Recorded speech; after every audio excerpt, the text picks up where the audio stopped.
Volkswagen's Up GTI takes pretty much all of the hot hatch purity that marks out the Wolfsburg brand's larger Polo and Golf GTI models and distills it into something smaller and more affordable. There's a perky 115 PS 3-cylinder 1-litre TSI turbo engine, agile handling, lightweight, and plenty of scope for personalisation. Sounds promising. Some junior shopping rockets require you to thrash the engine to within an inch of its life if you're going to release respectable performance. The Up GTI isn't like that. The 1-litre TSI turbo 3-cylinder power plant beneath the bonnet is a reworked 115 PS version of the 90 PS unit that we've tried in the ordinary Up, and like that unit, it develops most of its punch in the mid-range. So you won't be thrashing about, ramming the rev limiter in the way that you would in some rivals. But that doesn't mean that this dinkier GTI can't charm you in a different way. Power on and it delivers a fizzy, effervescent feel thanks to sharp throttle response, super lightweight, and an engine note that's boosted with surprisingly realistic drama by the stereo speakers. By modern hot hatch standards, you're not actually going very fast. Rest to 62 takes 8.8 seconds, and the top speed at 122 miles an hour isn't much more than your local sales rep's Ford Focus, but you quickly forget about that and you adjust to a different brand of performance motoring. You learn to rely on momentum to urge you on from turn to turn, rather than wasteful bursts of planet-sapping power that you'd normally almost instantly scrub off again at the next bend.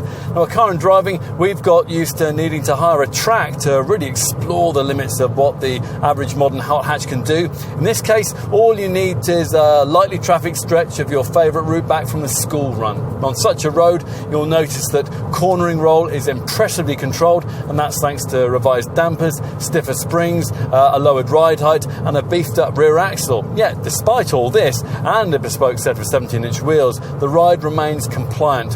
We would like a little more feel from the steering, but it's pleasantly direct. Our only significant issue lies with the gearbox. That was lifted pretty much straight from the ordinary Up.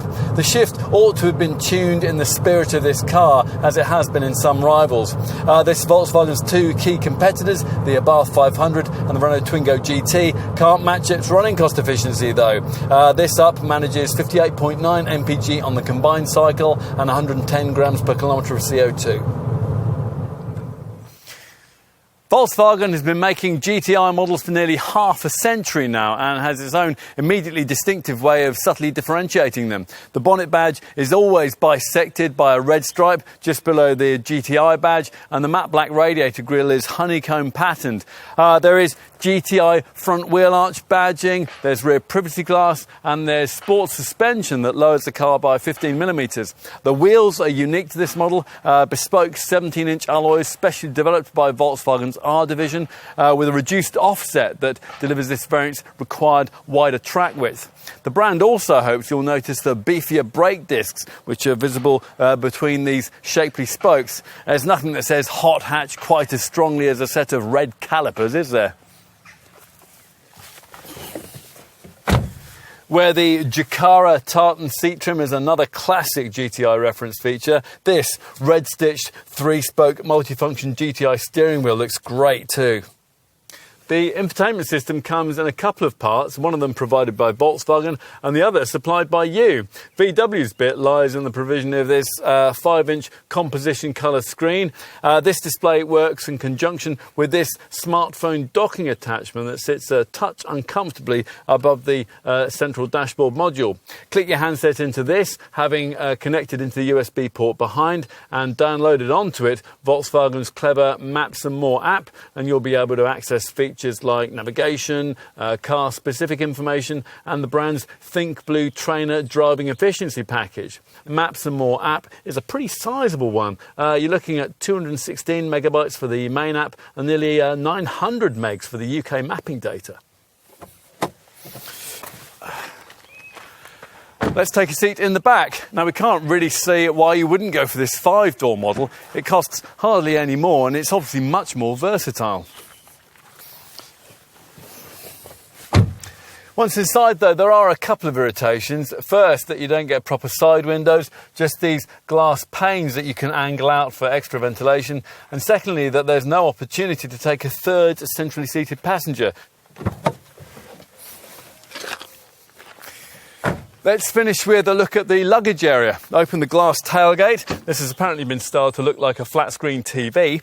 And as long as you can lump your stuff over this rather high sill, you'll find 251 litres of space. We can't imagine that Volkswagen will have very much trouble shifting as many Up GTI models as it can bring to these shores. British buyers love a small hot hatch with agile handling, a perky feel and a bit of heritage. This car ticks all those boxes emphatically, and it'll be a perfect starting point for those who one day aspire to a Golf GTI. A quick hatch should be all about the smile it can paint across your face, and this Volkswagen's been engineered to deliver that, just as its Golf predecessor was. Nothing changes.